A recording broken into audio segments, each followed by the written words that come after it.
రోజు ఫోన్ల ముఖం పెట్టే ఈ 3 నుంచి 5 సంవత్సరాల పిల్లలు ఉంటారు చూసినరా, అట్లా ఒక 60 మంది పిల్లల్ని తీసుకొని ఎంఆర్ఐ స్కాన్ చేస్తే తెలిసిన కొన్ని షాకింగ్ విషయాలు ఏందో ఇప్పుడు చెప్తా. ఈ పిల్లల బ్రెయిన్లో ఉండే వైట్ మ్యాటర్ మొత్తం ఖతం అయిపోతుందంట.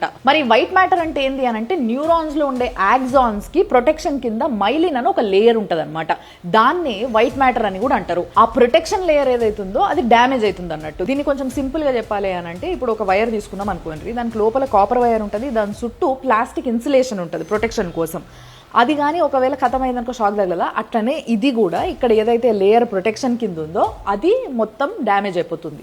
మరి మైలిన్ ప్రొటెక్షన్ లేయర్ కానీ డ్యామేజ్ అయిందనుకో ఏమవుతుంది అని అంటే, పిల్లలల్లో ఫస్ట్ నరాల వీక్నెస్ తోని మొదలైంది అనుకోండి, మెల్లగా మెల్లగా కంటి సూపు పోతుంది. దాని తర్వాత వాళ్ళ బాడీలో ఏ యాక్షన్ రియాక్షన్ కూడా సరిగ్గా జరగవు. ఎందుకంటే బ్రెయినే కదా కంట్రోల్ చేసేది మన బాడీలో యాక్షన్ని కానీ రియాక్షన్ని కానీ.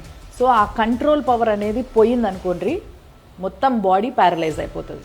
ఈ విషయాన్ని యూనివర్సిటీ ఆఫ్ సన్షైన్ కోస్ట్ కి సంబంధించిన professor and neuroscientist Mike Nigel అనేటైన బయటపెట్టిండు.